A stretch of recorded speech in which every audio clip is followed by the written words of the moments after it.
আমি বা আমরা আসলে এমন একটা টিম করি, এই যে টিম আর্জেন্টিনা। হ্যাঁ, মানে আসলে আমরা বাঙালি যারা সাপোর্টার আর্জেন্টিনা করি, এই আর্জেন্টিনা টিম করে না আমরা আসলে বিপদে আছি। কেন জানেন?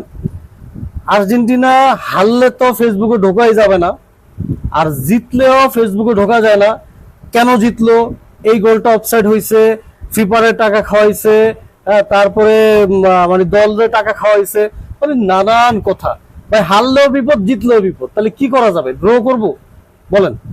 একটা ব্যাপার হচ্ছে, আজকে সকাল থেকে, গতকালকে তো আর্জেন্টিনা ভালো একটা মানে ম্যাচ খেলে ইংল্যান্ডের সাথে 2-1 গোলের ব্যবধানে সেমিফাইনাল জিতে কিন্তু তারা অলরেডি ফাইনালে, হ্যাঁ, স্পেনের সাথে খেলবে। তা এখন আজকে সকাল থেকে ফেসবুকে ঢোকা যাচ্ছে না। একদল এসে পোস্ট করতেছে যে হাফ টাইমের পরে কেন ইংল্যান্ড এত রক্ষণাবেক্ষণ খেলতেছে। হ্যাঁ, আবার একদল এসে বলতেছে যে দ্বিতীয় গোলটা না ফার্স্ট গোলটার কথা বলতেছে, এটা নাকি মেসি অফসাইডে। আরে ভাই, সব থেকে বড় কথা হচ্ছে, এই যে বর্তমানে এই 2026 সালে যে ওয়ার্ল্ড কাপটা হচ্ছে, এখানে যে ভিআর এর যে পদ্ধতিটা, এইখানে আসলে কারো হাত নেই। ভিআর এমন ভাবে সূক্ষ্মভাবে মানে তারা অফসাইড গুলো ধরে, শুধু আঙ্গুলে যদি একটা নখও অফসাইডের ভিতরে থাকে সেটা হয়, তাহলে সেখানে আপনার আমার কথাতে কিছু যায় আসে না। তারা কিন্তু এটাতে আছে কম্পিউটারের প্রযুক্তি, কথা বুঝছেন? যেমন দেখেন, আগে যখন এই যে এই মানে এইবার কিন্তু ফেসবুকে পোস্ট করা হচ্ছে, বহুত মানুষ ভিডিও আপলোড করতেছে যে ব্রাজিল হাত দিয়ে ঠেকা গোল দিছে, তারপরে বলছে পবিত্র হাত। কারণটা হচ্ছে তখন এটা ধরতে পারে না রেফারি, তখন এত মানে ক্যামেরার প্রযুক্তি ছিল না, বিয়ার তো দূরের কথা, তাই না? এখন এই ক্যামেরার প্রযুক্তিগুলো থাকাতে, এই ডিজিটাল প্রযুক্তিগুলো থাকাতে কিন্তু কেউ এখানে চুরি করতে পারতেছে না, এক। আর দ্বিতীয়ত বলতেছে কেন রক্ষণাবেক্ষণ ইংল্যান্ড মানে এত ডিফেন্স হয়ে খেললো। বা এটা স্বাভাবিক বিষয়, যখন একটা গোল একটা বড় দলের বিপক্ষে তারা 1-0 গোলে 2-0 গোলে মানে এগিয়ে যাবে, তখন কিন্তু তারা ডিফেন্স করে। আর আপনারা জানি না, যারা যে দলের সাপোর্টার হয়ে থাকেন, আপনারা একটা জিনিস লক্ষ্য করেছেন কিনা আমি জানি না, গত ওয়ার্ল্ড কাপে যেটা আর্জেন্টিনার আমি দেখেছি, আর্জেন্টিনার প্রতিটা খেলা গত ওয়ার্ল্ড কাপে আপনার প্রথম 60-70 মিনিট আর্জেন্টিনা গোল ব্যবধানে এগিয়ে ছিল এবং ভালো খেলছে।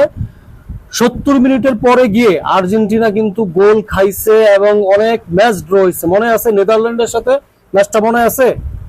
70 মিনিট পর্যন্ত 2 গোলে সম্ভবত আগে ছিল, তারপরে তারা 2 গোল খায়, এক্সট্রা মিনিটে 1 গোল খায়, তারা কিন্তু সেই গোল ট্রাই বেকারে যায়, পেনাল্টি শুট আউটে গেছে। আপনারা ফাইনালের খেলা চিন্তা করেন, ফ্রান্সের সাথে 78 মিনিট পর্যন্ত 2-0 গোলে আর্জেন্টিনা এগিয়েছিল, সেইখানে মানে 5-6 মিনিটের ভিতরে এমবাপ্পে 2 গোল দিয়ে সেই খেলা কিন্তু পেনাল্টি শুট আউটে বন্ধ গেছে। হ্যাঁ, তাহলে আপনারা সেটা কি বলবেন, যে ওই সময় মানে পরবর্তীতে আর্জেন্টিনা ম্যাচ বিক্রি করে দিছে, এরকম কিছু? আবার এই ওয়ার্ল্ড কাপে এসে দেখলেন মানে বিপরীত, প্রথম 60-70 মিনিট আর্জেন্টিনা কুতকুত খেলে, আর্জেন্টিনা মানে তেমন দেখি প্রাণ ফিরে পায় না। 70 মিনিটের পরে গিয়ে তাদের অ্যাটাকিংটা মানে খুব ভালো হয়। আরেকটা জিনিস মনে রাখবেন, যখন একটা দলের বিপক্ষে 10-12টা 15টা 20টা একসাথে অ্যাটাক করে, তখন কিন্তু অটোমেটিক একটা গোল হয়ে যায়।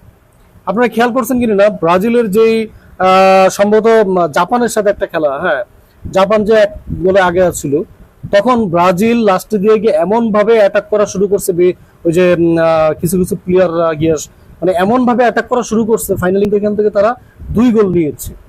তো এটা আসলে যে কোনো দলের মানে ক্ষেত্রেই হয়, একসাথে অনেকগুলো অ্যাটাক করলে তখন কিন্তু গোল অটোমেটিক হয়ে যায়। কালকে তো আর্জেন্টিনা প্লেয়াররা মানে দুর্দান্ত ভাবে কিছু অ্যাটাক করছে, বারবোস্টে লাগছে, গোলকিপার ফিরাইছে, তাই না?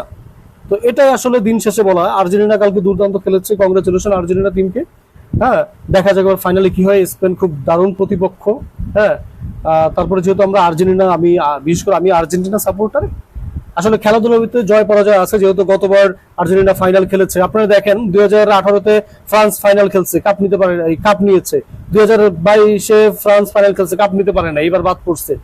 আর্জেন্টিনাও কিন্তু 2বার এই যে ফাইনাল উঠে গেল। হ্যাঁ, যাই হোক, আপনারা আসলে এগুলো নিয়ে দেখবেন, রিচার্জ করবেন। হ্যাঁ, হুদাই ফেসবুকে পোস্ট করে আসলে নিজেদের মানে ওয়েট মানে আপনারা নষ্ট করবেন না, নিজেদের মানে যে আপনাদের ইয়াটা আছে, নিজেদের মান সম্মান নিজেরা নষ্ট করবেন না। এগুলো নিয়ে আগে দেখবেন, ভাববেন, হ্যাঁ, রিচার্জ করবেন, তারপরে এগুলো নিয়ে আপনারা আগাবেন।